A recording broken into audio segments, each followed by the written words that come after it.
Come to us and fight. Yeah. I can look for one more chunk. Can you carry us? Come. Yeah, if you guys can come, we can Come. I can walk in. We should look Malka. We should look Malka. I'll look Nautilus. Look by. Look by. Nautilus 1 HP. Look by. Rumble. I'm 1 HP. Can slow. Okay, yeah, flash. No flash, remember. Yeah, he's not flash now. Can you push mid or no? Yeah. They're all no. Help me. Welcome back, everyone. You just saw our comms replay connected by AT&T and voted on by chat. That was a hectic game. That was a very, very hectic game. Raz, you know where we need to start, though? Where? With the record that was set. The death record all time in any LCS game. Yeah. Set by UmTi now with 12. And honestly, I thought that was low. I was like, what? We've really never done better than 12 deaths before? We've had the show matches. You talked about it prior to this. It was like that set unrealistic expectations. Yeah. But also, yeah, that was just, in short, a very bad game for UmTi. So, yeah, we're not going to show all 12 deaths. That was just one of the deaths. To me, that was the funniest one, was the first gank. Yeah.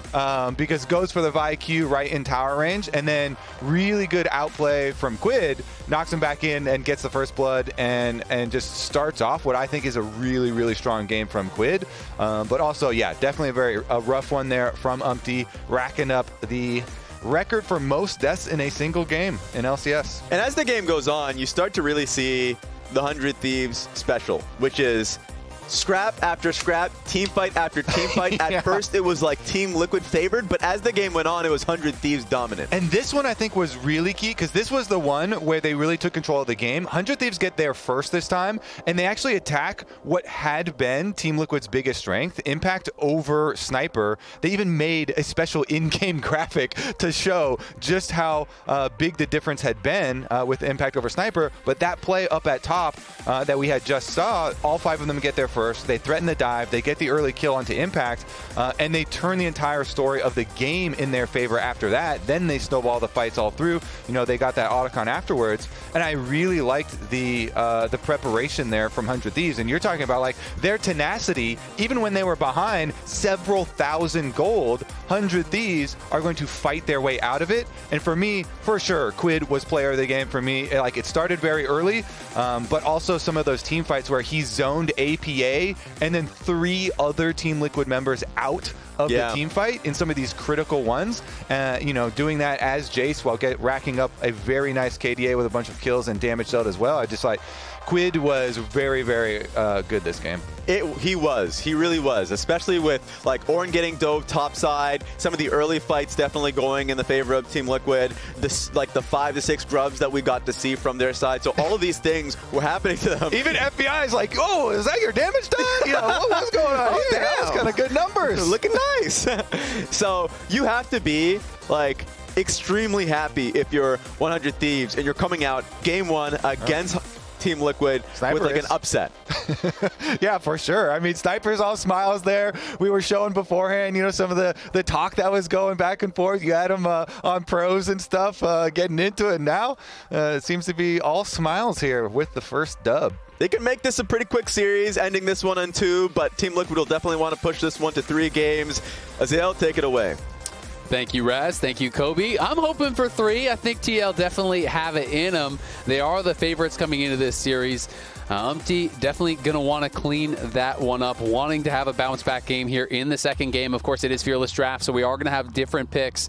But what a monster performance from Quid and also from FBI. I don't think he deserves to be overshadowed here as well, because FBI really was the cornerstone of so much of their early game team fighting. Kept a minute. They were down 4,000 gold at one stage in that game, as Kobe and Raz were just saying. So they should be feeling pretty good about that game. But Team Liquid should also not be out of it, since they were the ones that were 4,000 gold up, but it does feel like a big upset. Very down right now. When you look at the player cams, I always love looking at player cams. Yeah. You can tell so much about the team's mental state. We just saw, you know, over on 100 Thieves side, they're all laughing, they're all smiling. Yeah. You see UmTi, he looks down in the dumps, and I understand it, right? You're coming off a game, he knows that game did not go well for him. You know, you really don't want to have that level of performance on stage, but you have to wonder, you know, where he's at mentally and if he's going to be able to bounce back. Yeah, and I hope he can. I mean, we've talked about UmTi a lot. I've followed his entire LCK career, a lot of which was on a lot of teams that really, really struggled, right? So now I don't think he's looked particularly like great thus far, this split. But we've also seen him look fantastic with this specific with this specific TL lineup. Yep. As we see Varus, incredibly strong AD pick right now, and first pick for TL coming out on blue. Definitely going to try and bully the bot lane very early on with this one. Having the top lane Ornn and Rumble gone from Fearless in game 1, it might open up Sniper to pick this, since it's kind of like 4 top lane bans already. The 2 that were played last game, also the Cassante and the Ambessa. But Ashe, which had been banned in the 4-5 by 100 Thieves last series, gets picked here. Yeah, and Ashe will be something that FBI is super comfortable on. Yeah. And it sets us up for potentially a lane swap coming out of TL if they think that it will benefit them more. I do think they're still better at executing it, but I also think they're not nearly as punishing, right? And we see the Sejuani coming out for River, which is not only a strong pick for River, Denial. but a great denial from UmTi. Yeah, I mean, when you think about UmTi last year at TL at their height of their dominance, it really was Maokai Sejuani, right? Those were the picks that he was going towards heavily. River has taken both of them away now through the first 2 games. He also has the advantage of having Ashe on his team to help track where UmTi is going to be. So that could be problematic for them. TL considering the Azir here.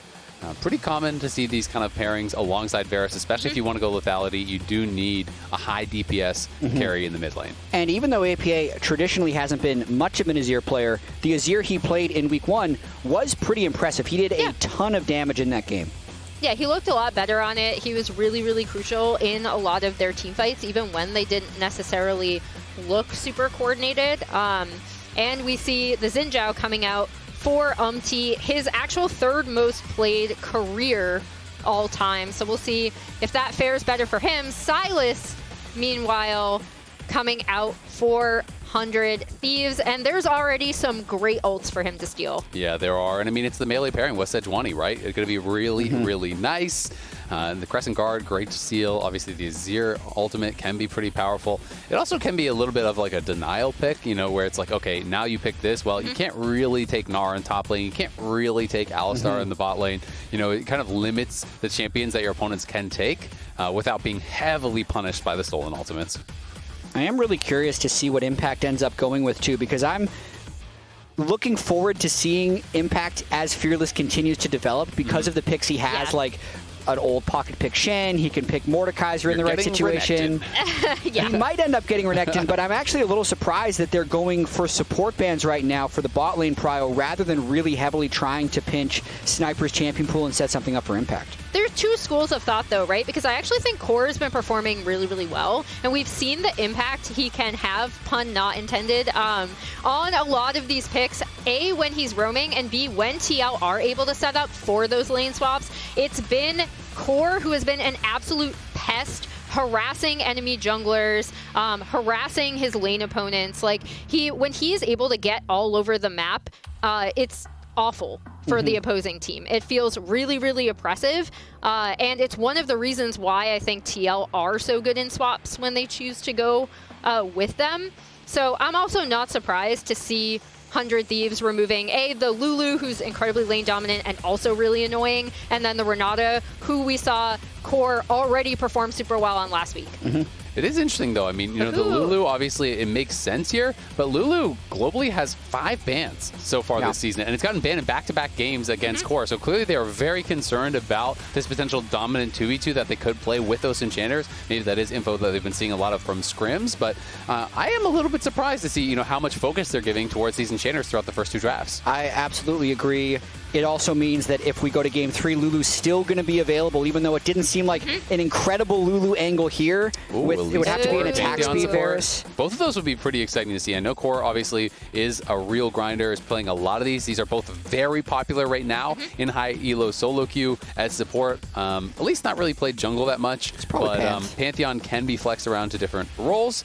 And Renekton, as I said, you're going to keep thinking about the support pick. Congrats. How do you feel about that, Jatt? I feel Impact feels fine about it. He's a Renekton but fan. it's Elise support. Yeah, amazing. He can still go up top and dive you, though.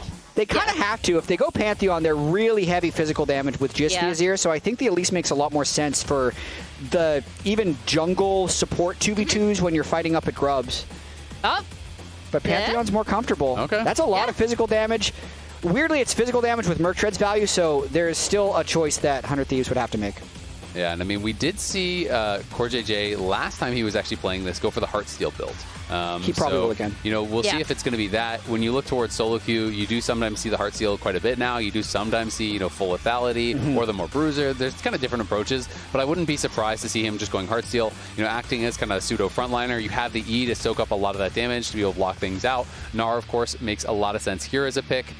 Pretty solid matchup, classic one up there in the top lane, and we'll get to see how Sniper is actually able to perform on this, because it's not really a pick that I associate with him, even though it is one of those really common picks in pro play. I'm gonna go check. Yeah, he has 4 games, excuse me, on Gnar in pro play, so not a lot at all.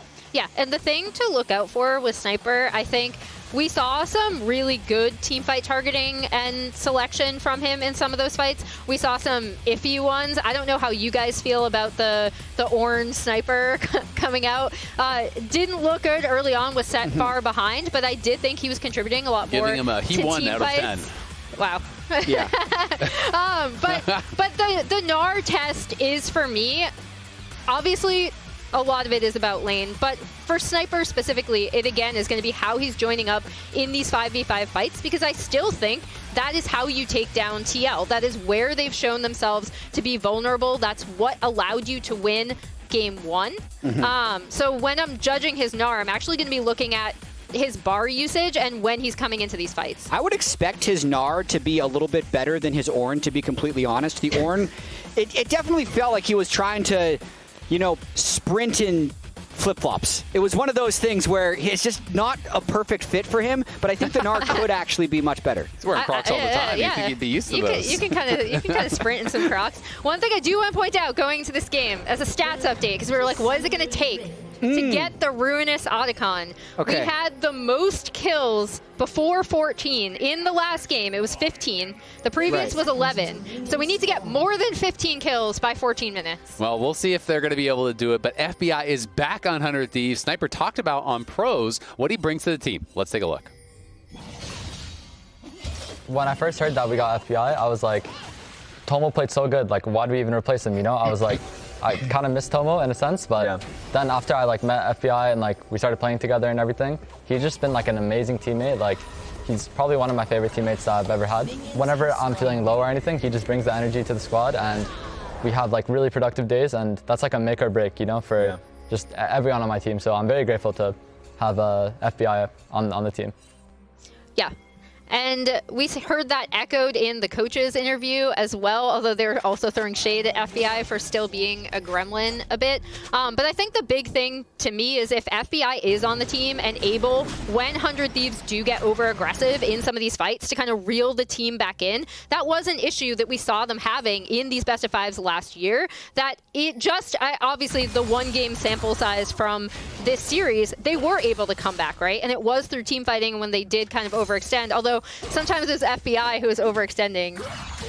And I will say 100 Thieves deep wards for the swap and gets a bunch of damage on impact. So actually, the very start of this swap I really like for 100 Thieves. Yeah, that was kind of spicy. So Impact used the E to actually dash through Eyla to avoid that W that he was coming in with, but was able to get some of the experience off the wave. The question is, was that worth it? Because he actually took a lot of health and damage, and Sniper is going down towards bot lane. It's so hard to dive now. This is like the old school potential dive, though. But instead, he's going to TP back towards top. UmTi invading here on a river, but he is losing this fight. Oh my. He's going to get smacked and kind of sent backwards. We'll see if they can look for anything on top side. Doesn't look like either team's going to be able to threaten a dive. Yeah, probably not. UmTi was trying to go red to Raptors, actually, just to stop River from being able to get an early level 3, since they should have complete control of that top side. So River was trying to be a little cheeky there, clear a top side that he's going to completely abandon afterwards. And now that he's clearly moved around the bot side, Sniper might be a little bit vulnerable, but as we've mentioned, with the strength of turrets nowadays, it's very unlikely we see a dive. Yeah, not only the strength of turrets, but the cannon minion wave change, I think, is also massive. Like, it's so much more difficult to set up really these gonna try dives. to dive top at level 2? He's 2 camps in, and he's heading top. This is... I'm surprised he didn't just go to clear. This is just what I was talking about. This has to work. If you go for this, like, he is getting so delayed on his tempo. Sniper's level 3 and halfway to Mega Gnar.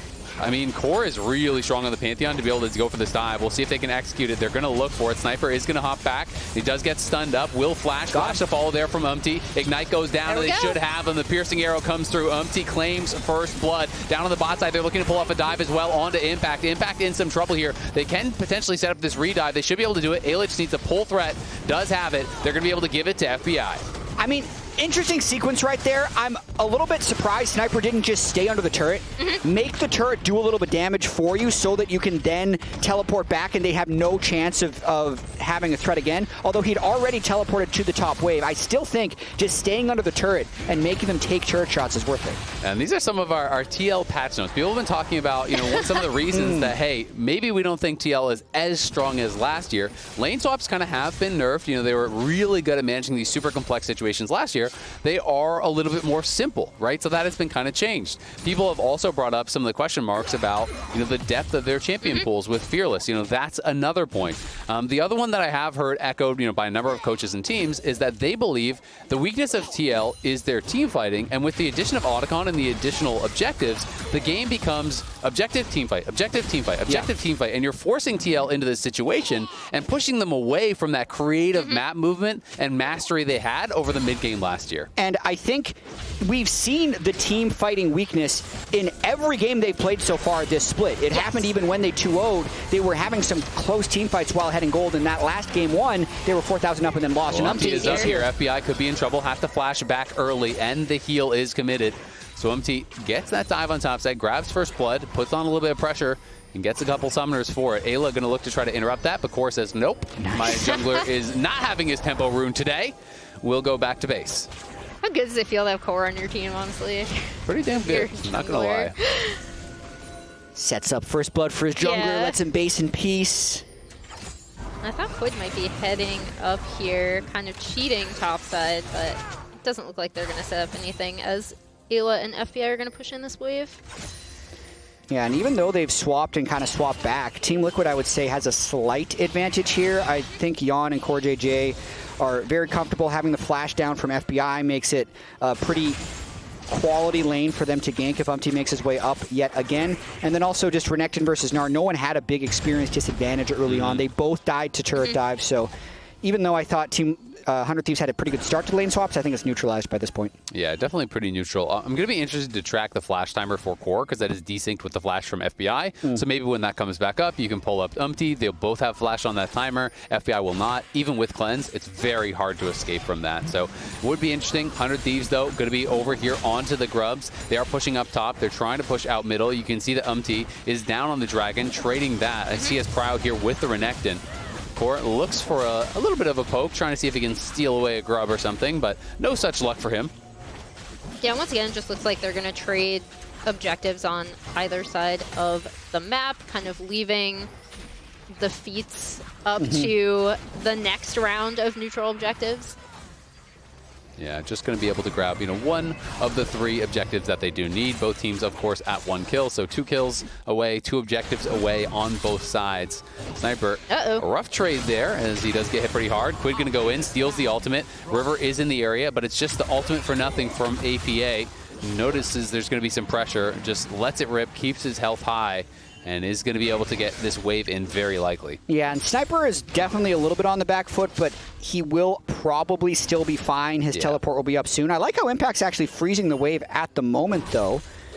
See if he can deny any more CS. And Sniper's still half a level from 6. Yeah, it is definitely difficult. He was down about a third of a level as they were coming back to lane, after the initial play. Partially because Impact, when he got dove, stayed under the tower. So he's actually getting experience there as he did die. Sniper, trying to stay in XP range here, is going to be able to jump back. A slice and dice is committed. But once he gets 6 and Mega's out, you'll get some health back. But this is just excellent play here from Impact, turning a very small advantage into a much larger one. And that's something that he has excelled at his whole career. Yeah, we talked about this a lot as we see River kind of visiting to just hopefully reset, right? And allow Sniper to be able to get this wave in. But Impact and Core, the 2 kind of veterans on this team, were lending their expertise to why TL were so good on the map, right? And it is a lot of tiny incremental stuff like this, because in a world where you're not looking at lane swaps as something where you're going to be like chewing through turret plates immediately, and that's the only goal. You're looking at XP advantages, farm advantages, stuff like that. That's really where Impact shines. And that's what they have in this game too. Impact got level 6 first over Sniper, Yeon got level 6 first over FBI, and it's also taken the agency a bit away from River because he had to spend that extra time to shove that wave in, which means he's a little bit late to the top lane, and it's keeping 100 Thieves on their back foot. With that being said, the game is still completely even. It's not like UmTi has been able to take huge advantage of these small advantages. TL are warded out, and they haven't spotted River here. So if they go aggressive, this is going to go bad for them. So 100 Thieves, it's time to just do a little bit of play acting. Now, unfortunately, step forward did get caught. We're going to see if they can find it. Clean's going to be popped immediately there from Yeon, and Core's going to have to flash out to safety. Chains of Corruption there. Going to be popped onto Eyla, but it will not be nearly enough to get a kill. It is a bit of a chunk back there from TL, but it cost them the flash and the cleanse. Yeah, and good response from TL to be able to kind of stave off that dive. Good attempt from River. It does seem that, as we see Impact trading with Sniper in the bot lane, it still seems early on. Right now, by the way. Yeah. It's going to be 1 soon, but still, that is actually really rough. And UmTi's coming down. This is problematic. He's going to lose Mega, and he might lose this wave. Because I'm not sure if he's going to be confident to actually stay under tower here. Yeah. He does elect to, but Impact at least trying to threaten the dive and see if he can make him scared. Now he's going to have to bail out. But yeah, the XP advantage now is going to be a full level and a half. You can see that purple bar right under Impact's portrait. That is the current experience. So a full level and a half is a massive advantage. Yeah, Sniper feeling the pressure at the moment. Don't even think he has a great buy. Yeah, just has to pick up the plated steel caps on the way out. Over 20 CS down as well. And now Core is up here. No flash. Are they going to look for the dive? It'd be all about the E usage. Tries to point blank, go for it. Does get a bit of chip onto Core. They were seeing if they could maybe make him panic or waste his E and then re-dive with River, but no such luck. And UmTi might be responding. Yeah, look, they're going to spot River out on that ward, and UmTi is kind of tracking where he is. So it doesn't look like 100 Thieves are going to be able to do much up here. So I'm pretty sure we're getting Voracious Otacon this game. And yeah. Compared to last game. We're at 10.5 minutes. Less. We needed to pass 15 kills at least. Yeah. A little bit less action in this game. The next set of Grubs is going to be up, though. Sniper no TP. Impact does have TP, so Team Liquid should be willing to play very aggressive around this with Impact's ability to join with Ultimate. Yeah, and I think even just based on the posturing, it looks like they are down to fight for sure. It is worth noting we haven't touched on the fact that Yeon, of course, is not going lethality. He is going to be playing on hit, but they do find APA. APA in trouble. Uses the flash, but it gets him nowhere. Quid is in on him. Nice slide out, though, to safety from APA at the end of it. The damage just kind of ended as 100 Thieves didn't have any more spells up. How does that change things, though? That's all ultimates for 100 Thieves. So I still think that if Team Liquid wants to re-enter here, they should be pretty confident. But no Azir and no TP, so. so that's the difficulty, right? You know, you are down ultis, but you have to kind of make that trade. And Sniper now doing okay in this 1v1 down on the bot side. Both teams looking like they're down to scrap. They're going to go in onto UmTi. Pops the Crescent Guard early, but is it even enough? UmTi getting locked up, is stunned here, but Yeon has arrived now and is going to push them back. Core hitting hard here, and the teleports are coming in. Can they be stopped in the bot lane? No, Sniper cannot stop it, and he has no teleport to match. 100 Thieves have got to run. FBI is going to be in some trouble. Impact's in the middle of all of them. Gets the first kill onto Quid. Another grab on River. 100 Thieves are getting roasted in this fight. Grand Starfall going to be dropped here. Spots Eyla. Can he hit him? The Comet Spear just short, but FBI now in trouble. Does actually spot him with the Hawk Shot. Impact takes a couple of turret shots there, but FBI cannot chase. Well played fight overall there by Team Liquid. UmTi using his health bar very well as a resource, and it was pretty much the TP advantage. It's just the fact that 100 Thieves thought they'd be able to kind of make a cheat play here. Their top laner, really with no TP, you probably aren't able to contest Grubs in the first place because they were able to chunk out the Azir. They felt confident going in, but with no ultimates, they just didn't have the ability to finish anybody off. Yeah, that ultimate damage ended up being huge, and then this TP coming in from Impact is also huge because he's able to immediately just get onto Quid, kill him off, and then chase Eyla out of the fight. I mean, it was really well timed out. Also, Sniper was about 20 raids short of going Mega, and then he could have interrupted the TP. So, you know, had he had a little bit more on that Gnar bar, maybe it's a different fight, but it, of course, is not. TL play it really well. And UmTi was also right on point. No flash, though, here on Impact, so he has to be careful. Going to get chased down. The Enchanted Crystal Arrow connects, and that should be that. They're trying to give it to FBI, but get a little bit nervous, so River does take it.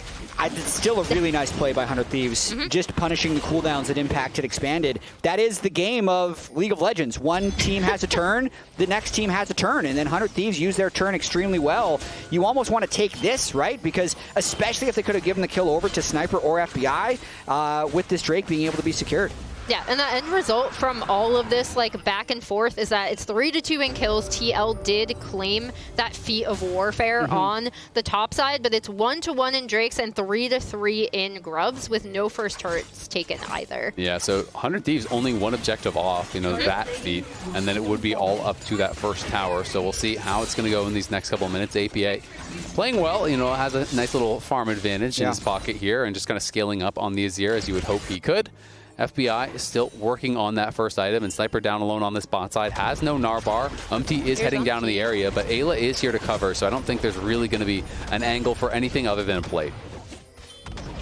But if they are able to kind of chip in, and again, like, TL are really, really good at taking incremental advantages on the map. This is, I think, where they excel. The question mark for me, so we see APA. The question mark for me is when it gets to these 5v5 fights, like we've talked about, the way the game is set up right now where you really have to contest 5v5 for objectives, what is TL going to look like? Well, and that being said, you know, FBI doesn't have a big advantage. Quid doesn't have a big advantage like they did last game, so they don't have this clear point of power that can maybe take over. You know, Quid, I think, can be really strong here on the Sylas, but there's also tons of CC and lockdown on the other side. You know, you try to fly into the back line, you get stunned up by Core, you know, that's going to be a stun followed by Impact. You know, you might just get 100-0'd. I feel like this game in particular has a lot more pick, so it's all about who can make that jump first, and 100 Thieves has been slightly on their back foot for a lot of this, but they might be able to get this turn. Core's going to ult the wave. Yeah, he's going to ult in here, but there's 4 members from 100 Thieves still looking to threaten. Not quite confident to fully go for it here. But both teams really knowing that the feats of strength are likely going to hinge on the first tower because 100 Thieves has the edge in the objectives thus far. Yeah, and Impact having the Stride Breaker to Sniper not having his first completed item yet is slowly, if he can get a good trade-off, could probably get that turret on his own if Team Liquid is just able to hold on this latest push from 100 Thieves, and they're going to look for more than that. Yeah, they're going to look for the engage. Nice flash out there as APA goes in with the ulti, forces the flash from FBI, and now he is extremely vulnerable. But look over towards mid lane. Yeon in trouble. The Chains of Corruption do connect. The flash out from Yeon. The cleanse as well. He's trying to finish off Quid. He goes in with the Kingslayer, barely able to survive. Yeon played it out well, but not well enough. And now the teleport coming in here. It's going to be interrupted though by Impact on the top side as FBI is in trouble. But FBI is fighting it out here, trying to survive against UmTi. Barely Slivs is able to get the kill. APA does grab Quid on the other side though. Sniper trying to teleport in, got interrupted by Impact, so that does give TL the advantage in the globals, and it does mean Impact is still pushing towards topside where they have that low tower. One of the most annoying things about Sylas is how long he can survive sometimes in these fights, and he's going to continue scaling throughout. APA was able to take him out on the backside of that, and then 100 Thieves was able to take River out before that. But I was shocked that Quid lived after that first pass. I mean, looking at, we're going to see what we get the replay of. Yeon played this so well, flashing almost all of the Sejuani damage, and then I thought for sure after that Q3 hit that it was just a matter of time. One more auto attack on Quid is going to get him and maybe even walk out alive, but he ends up falling. The teleport getting interrupted is maybe still going to be pretty impactful since Impact was able to get a chunk up top, but it doesn't stop UmTi from going down, and clearly APA still finishing off Quid on the back end. He almost got another one. Yeah, but you can see the frustration there, and as they're chatting it out, a little bit of Quid. Quid got APA incredibly low. We'll see if he can find him. The Q detonation does hit. Flashing in, finishes him off. Quid finds a solo bolo on the other side. It's Impact threatening on the side. River's got to run. He's going to be down already. FBI in trouble, and so is Sniper. Sniper is just gone. It's another kill there, and the question is now, who wins the race for first tower? You can see Quid is shoving up bot as fast as he possibly can. Impact heading back towards topside to try to make the race happen. Core can maybe ult in a few seconds, but it's over. No, they got it. Gone. Yeah. And so now it's down to the objectives here. 1 feat apiece here, 1 extra objective. Excuse me, no, both of them actually have a dragon and a grub. So next objective wins the feats here. It's going to be a really big fight. And a couple things about this game so far. Quid has had APA's number ever since the mid-game of Game 1. That's so many times he's been able to solo kill him. I mean, I remember in Game 1, he was down 2,000 gold and got the kill. Here, APA is trying to get a little bit aggressive under the turret. Yeah. Quid just lands and he steals his ultimate, and one fell swoop throws him back, so APA wasn't ready for it, and then expends the flash to finish. But on the other side, Yeon is going to be a problem. He almost turned around that 1v2 before, and now with Blade of the Ruined King can get even more. And excuse me, they'd gotten the Herald before we saw that fight skirmish, and where we were looking at bot lane, they had claimed Herald up on top side, so they already have the feats. And now going to be able to use that to potentially play towards this dragon here as well. Dragon spawning in a couple seconds, River moving down there. Could look to drop the Herald in mid if they want to just put that pressure on and try to use that to claim this next one. Sniper up on top side, though, has no teleport. Impact heading up towards top to answer, does have the teleport. So this could be a difficult take here for 100 Thieves. As TL is going to go in, clear out vision. I do think they should... Oh, they want to contest. Sniper is here. Has the Gnar bar ready. Remember, no sums on Yeon. He could look for him. Hunter's going to go fast. I mean, Ayla's flash ult is what I'd be looking for with Yeon having no summoner spells. If Yeon even gets close, I expect 100 Thieves to just try and fly in on him. Yeah, Quid's heading up too. So far, though, Impact is just going to continue to push here. Quid not answering, so they have to start the Dragon. They are doing so now.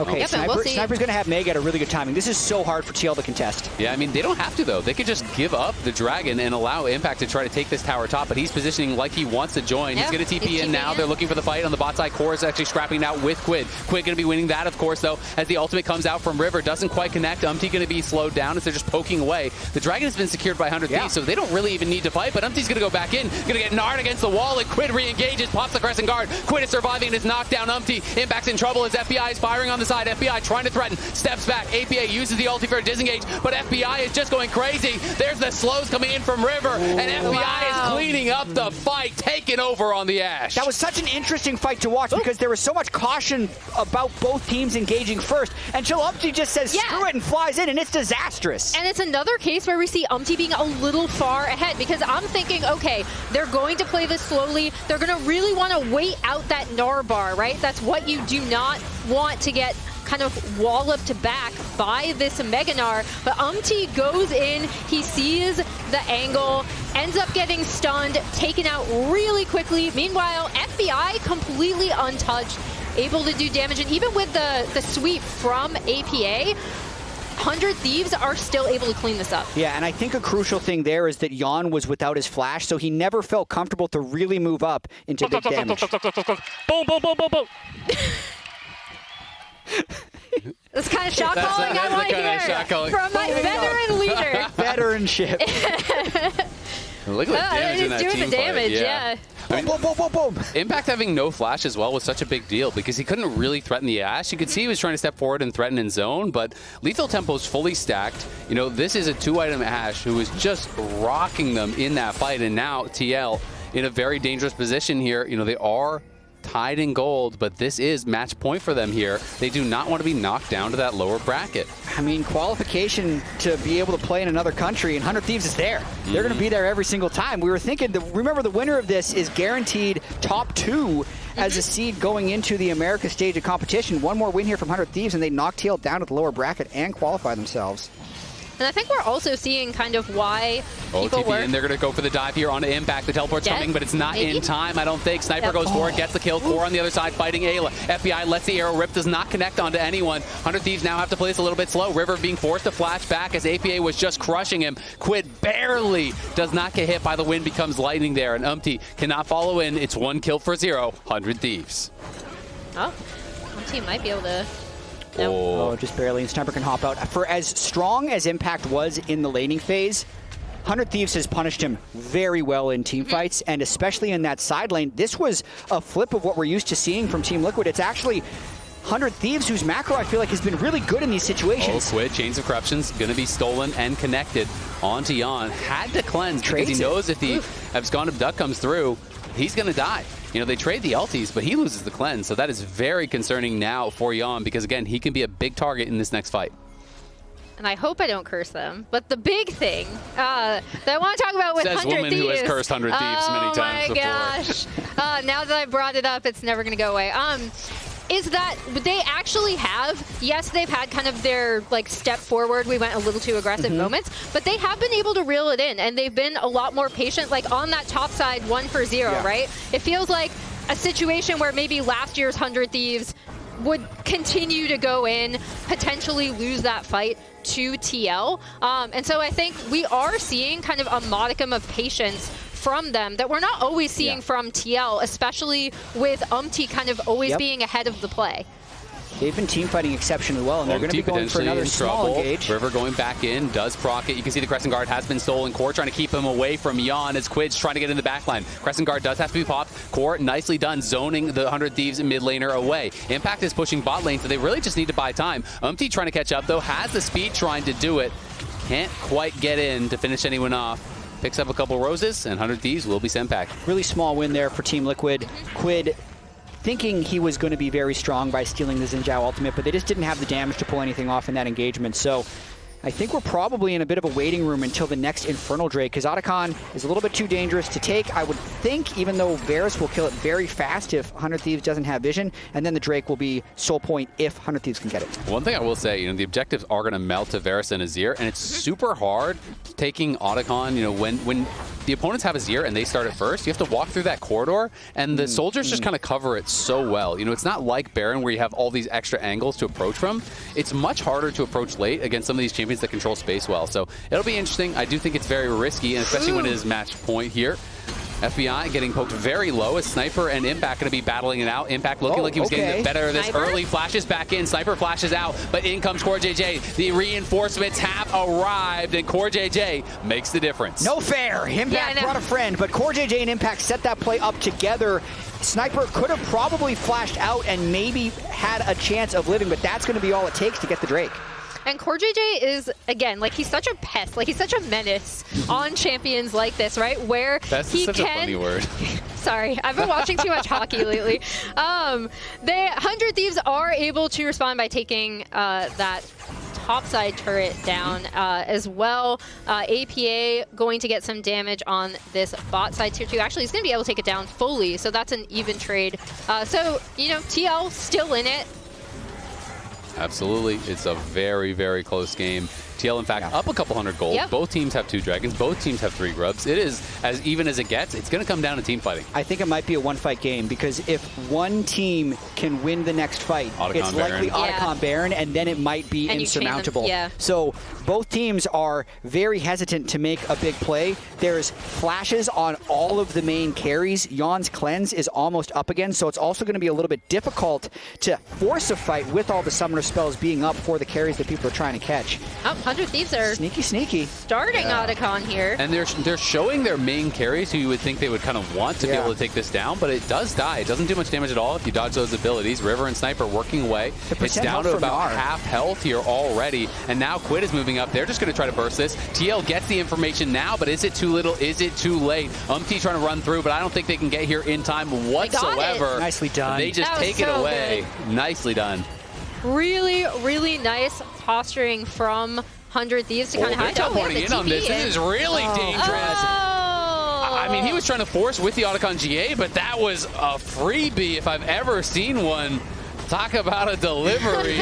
Delivers himself in, and now he loses the GA. Can't TP back in after the fight, so they just kind of kneecapped a lot of the strength out of their own buff. And it's hard to fight here with the Azir turret behind them. I mean, we saw this yesterday in the dig game where the team with Voracious Otacon got aced, and then they're actually just giving over gold, and it's no buff. It's not giving you any immediate combat power, so you still have to take smart fights. Yeah, you really want to chain it into an objective or a fight where you're going to threaten. He's flashing forward. In onto APA. APA's in some trouble, but a nice stun over onto Quid. Keeps him safe for just a second, but it's not long enough. Sniper about to mega out. He's trying to get in the back line. Gnar on the wall. FBI, goes UmTi. UmTi is down, and FBI is just free firing. River in hot pursuit here. Yeon has both summoners, but can he get home? Core just going to go back in. He's going to be the sacrificial lamb. Flashes back out. Ill-advised as he was always slated to die. The boulder toss does not connect. Yeon, the sole survivor here. 100 Thieves. Their eyes are set on Baron. Yeah, they'll be able to immediately turn on to the Baron, and that's a fight that you maybe want to take for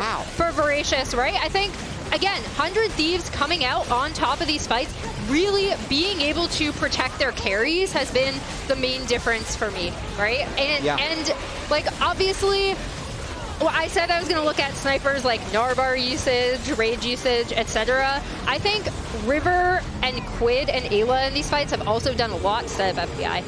And FBI was untouched in that fight. I want to see how they caught APA one more time, because he's the one who, with flash up, just flew out and died early. So Ayla's in the back here, just zips right onto him with the flash R. But at the same time, the spacing is a little weird to me for Team Liquid. They have the Azir turret to back them up, but they allow themselves to get engaged in a tight corridor on the side and don't really play in the Azir turret that much. So very good engage by Eyla, but I think questionable positioning and setup there by TL. Yeah, and the other big thing is that Yeon, unlike... Quid looking, Chains of Corruption does connect, going to be answered by the E, but the arrow's there to follow it up, and on the side, UmTi's in trouble. Impact trying to get back in there to help his team out. FBI going to rejoin, but UmTi goes forward on FBI. FBI forced to flash out. Impact is in hot pursuit, takes him down, but he's just withdrawing. He's not truly dead. The rest of the team going to get swept into the corner. It's fish in a barrel. Yeon, beautiful flash out, dodges the Gnar coming through, and now Quid goes into stasis, trying to fight it out. Going to be another one likely to go down, but there are low health bars on the other side. He can't actually connect with the E. Does get a double. He needs the cooldown, gets a triple as he tags him with the Q. Fights his way out. I didn't think he could do it. Does he have the confidence to go back in with the Pantheon all? Here he goes. We're going on the wild ride. Quid is going APA hunting. Can he find him? Looking for the E. Can't connect, but it doesn't even matter. He gets him with the Kingslayer. He gets him with the Q. It's the delayed quadra. It's Quid's world, and we're just living in it.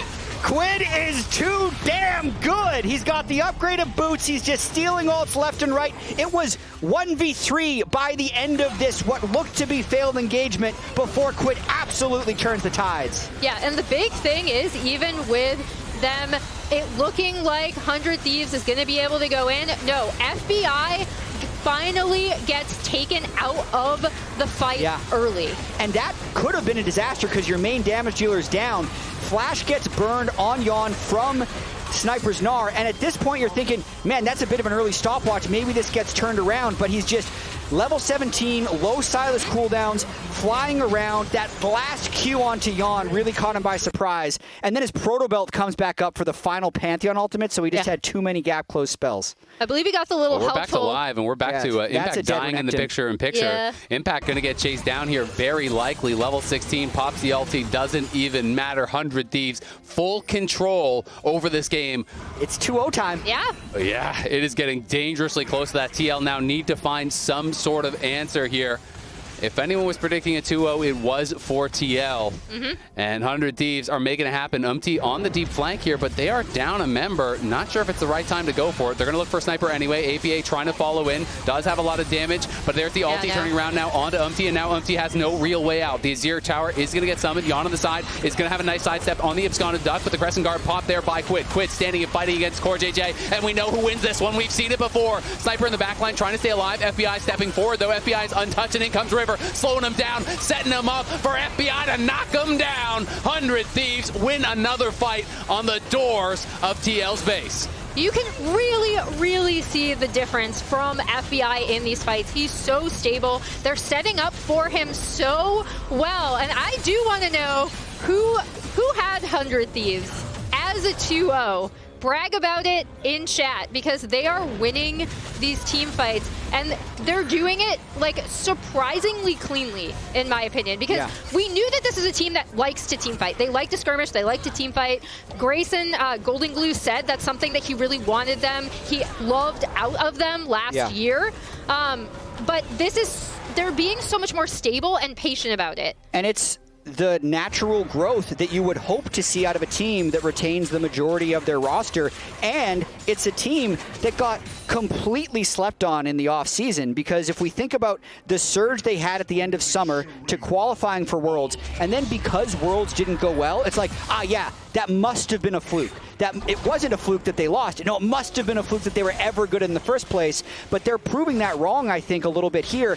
2-0 in week 1, maybe 2-0 in week 2, taking down Team Liquid, who was easily the best or second best team for all of 2024. And it's the improvement you see. As you say, Emily, the team fighting was always there, but they're actually playing smarter and with more structure. Yeah, it's leveraging the strengths that they already had to kind of shore up their weaknesses, right? And get tighter as a team. I think adding FBI to this lineup has done wonders for them. Again, I think he's been so stable and so good in a lot of these fights. And then by contrast, TL, the 5v5 team fighting was something that we did see them struggle with at Worlds and even previously last week. And I've got to say, FBI, calling him stable, I think doesn't do him justice. He's been playing great. Yeah. You know, he has been playing aggressive. He has been getting so much damage out in both these fights. And now APA in some trouble here. If they lose him, this could be the end of it. He's going to go aggressive in onto Sniper. Tries to sidestep the Abscond Duck. Is able to do it. Nice sweep back into the tower, but it just doesn't matter. No one there to back him up. They have to call it quits on trying to save APA.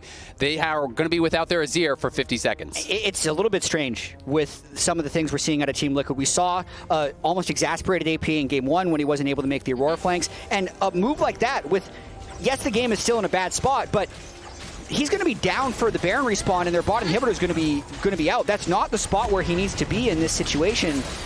So it's just a little bit disappointing to see from Team Liquid so early in the season. They're posturing to maybe try to end the game here. They're going to look for it. The Chains of Corruption is stolen, does connect onto Yeon. That's a cleanse gone already. In the bot side, UmTi's in trouble. It's going to be Impact tanking the arrow, but I don't know if he's tanky enough. Impact is getting knocked down. FBI is doing so much damage on the other side. Quid barely going to survive. He goes back in, but he goes back in to die. Okay. Sniper about to make it out. He's going to look for the engage. He jumps forward. He doesn't find it. Goes for the scoop. Can't get it. They get knocked down, and now UmTi wants to try to chase and get more. That's a massive hold there for TL. They're going to TP back in. They want to go for the chase. This is APA coming in. River going to slow him down. They need to keep FBI safe, and they know it. But FBI is going to get chased here by APA. Another teleport now coming in. It's Impact this time. He's going to try to get in. Nice knockup from Eyla. CoreJJ comes in, flashes forward. FBI, you got no way out.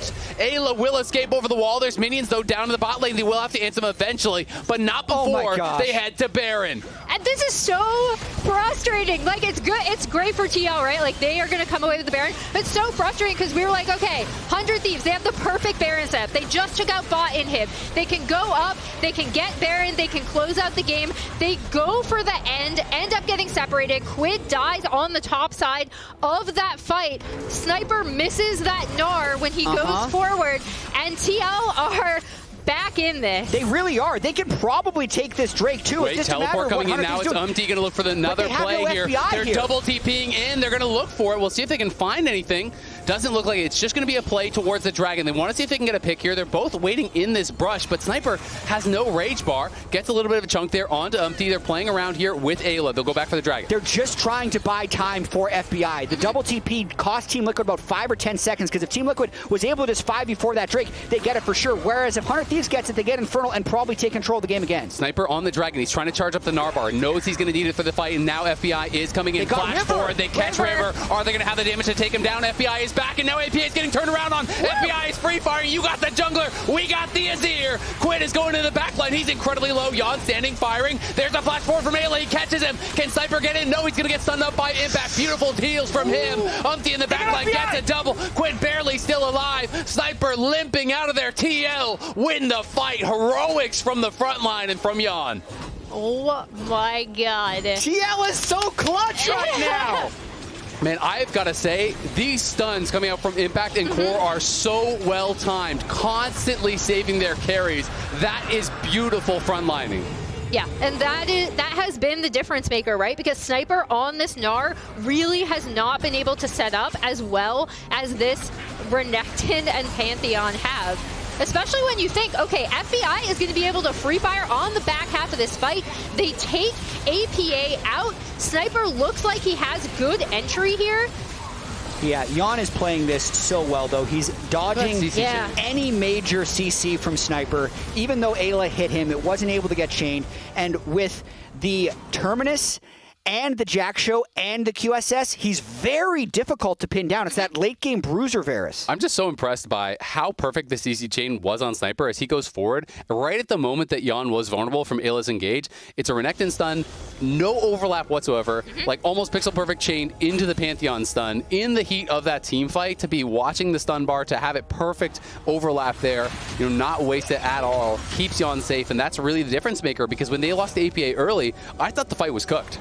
And also, I'd say probably 2 fights in a row where Quid hasn't had a great showing. He was so far ahead of the curve of the game. He's got 19,000 gold. He's full 6 item Sylas. He's the CC's tough to deal with. The most OP, but yes, the CC's tough to deal with. No way of reducing it right now in his build because he has the upgraded Sorcerer shoes. And we spent like 3 minutes crowning 100 Thieves. Spoke too soon. Yeah, we definitely did. And take that off for a second there. Put it on the side. Give me that back. I want to talk about Yeon a little bit more too, though, because I feel like in the ascendancy of Masu to like default best AD carry on best team previously, we were talking about Yeon being that carry for TL. He showed up massively in these fights with them giving him space to do so. And it speaks really, really well to like, he's like, guys, I never left. Like, and this Varus has looked so, so good from him. And he's actually quite tanky at this point. He has the QSS, he has the Jack Show. You obviously get armor and MR as well from the Terminus when that gets stacked up. He has the cleanse that's going to be coming off cooldown. Like, you need to land quite a bit on him to be able to take him down, but he's missing his flash, and that is a vulnerability. You can see APA sitting out on the side is going to potentially threaten. We'll see if he can find an angle, because I think at this point, we really are in one fight territory. There's no easy angle for 100 Thieves to actually force a fight anymore because the Varus is so difficult to kill. The Pantheon's incredibly tanky. No one is really that burstable on Team Liquid outside of maybe APA, but he's got the Banshee's Veil, so unless he throws himself into 100 Thieves, they can't get a clean engage off. Yeah, we'll see. The FBI Infinity Edge is also done, so he is down 2K, but he's very strong himself here over on the other side. Quid was kind of scrapping with Impact, got a little bit of a chunk, and then was able to walk it out. Impact closing in on his 5th item, looking to finish that off pretty soon and getting quite tanky himself. Yeah, now it's just, I mean, I think you're right, Jatt, in saying that it is the team fight angle, right? Like, whoever is able to win this next team fight should be able to take it. And there's Yeon, true 6 items. UmTi forced a flash as the Enchanted Crystal Arrow does come out. As you said, good flash. It's a necessary one. You go down a man this late in the game, it's a minute without him. Wow, look at this damage so far throughout the game. 40k from both mid laners. Even look at the ADs as well. Both of these guys, the total damage between mid and bot is within like 1,000, 2,000.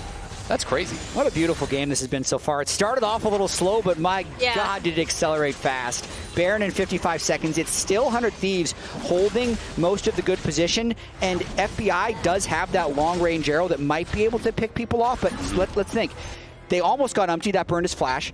You're not going to be able to hit AP because of the Banshees. There's a cleanse on Yeon. Pantheon you can hit, but he's still going to be able to get a lot of damage reduction with his E, and Renekton is probably too tanky with the Merc Treads also being able to break the CC. So it's a tool, but it's not an amazing tool. I feel like we've hit the point in the game where it's just to trade it for a better cooldown, right? You throw out the arrow, you hope you get a cleanse. You throw out the arrow, you hope you get a flash, right?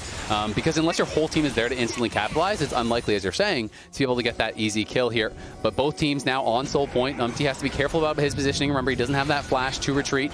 Eyla just sneaking around the side here. And we have Sniper down in that bot lane. Has the teleport available, but sometimes these fights can be so explosive in the late game. You've got to be ready. He's trying to prep that Gnar bar, and APA on the side is threatening. He's going to get poked off, forces the flash already, but is he going to go back in? Uses the ulti defensively, but there's the whole team piling in on him. Quid's in the backline. The Zonia's is used, but FBI has gotten the first kill. Ayla barely surviving. Quid has got to try to run. Can he get out of here? Sniper into the backline, gets the Mega Gnar onto Yeon, but he's losing the fight, and FBI is getting piled in on him. TL are making it happen. UmTi gets over the wall, takes him down. Yeon gets a double. It's an ace for Team Liquid. They need the minions, but they've got the time. I think we're going to game 3. Team Liquid is going to win this. It looks psychotic there from APA. He's the only one who falls, but it starts the fight that wins the game for Team Liquid. What a comeback here from Team Liquid. It's the inverse of last guy. We saw 100 Thieves dominating early, winning those team fights, but TL stands strong at the end. Yeon steps up, the team steps up, they battle back, and they're sending us to a game number 3. And man, 100 Thieves are going to be looking at that base push, and they're going to be like, should we have gone for this? And the answer is no. They're definitely going to unanimously agree that wasn't a good push. Just as we were talking about how they'd been more patient, right? Like, we were like, okay, you're using your fights so much better. TL really step up. We finally see the team fighting we'd wanted to see from them. Exciting game. Don't go anywhere. Game 3 is coming at you right after this. Oh, God. The first one should be really easy because you're a pro player in the LTA, and all I need you to do is tell me how the new format works. Format? Yes. So you should definitely know about it, right? Of course I do. When you said easy, I knew I was going to get it. I don't know how it works. The format. Yeah, I don't know how it works. Oh, no. Right? So, like, as a pro player, you should be an expert on this. Of course. How many weeks are in LTA Split 1, including the second part of it? How many weeks? It's like 3.5 weeks, I think. 3. 3. I think 6 weeks. My coach told me if we lose the first 2 weeks, we're out. So it leads me to believe we play each team once, and there is 7 weeks. You need to check your phone? No, I'm just trying to silence it. I'm sorry. 6 weeks. 8 weeks. 5 weeks. 5 weeks. 5. 5. Woo! I'm lucky. Why lucky? I thought you would just know. I had no idea. All right, this one will be more tough, but in what country is each week played? I'm gonna have to say 2. 2 countries. That's great. The question was, in what country is each week played? Sao Paulo? Yeah. Yeah. Which weeks are in Sao Paulo? Each week? I have to do week by week? Should be like a 2 week there. Yeah. 1 week and a half in my head. After 2 weeks? I think 1 to 3 is LA and 3 to 5 is in Brazil. So 3 is both in LA and Brazil? The first 3 weeks are in Los Angeles. Yeah. And then the second Which 2 is in the USA. 3 in the United States. 4 and 5 in Brazil, sorry. Okay, yes. ESL guys. 3 weeks here to Brazil. The first 3 weeks are in the Riot Games Los Angeles for the Northern Conference, while all 5 are in the Riot Games Sao Paulo for the South. The North will join them for the last 2 weeks in the RGA Sao Paulo. Oh, I see what you're saying. Okay. Could be a whole LTA, Travis. Are you only asking LTA North questions? No. How many teams from LTA North go to the South? If we lose our first 2 games, we are out. I would assume 2. He was 3. Fuck, I don't know. I know if you win 2 best of 3 series, you're going to Brazil. 6? 4. 4 teams. 4 teams from each conference. The top 4 teams from the North will join them in the South. Ah, Yeah. that's why my owner say at least top 4.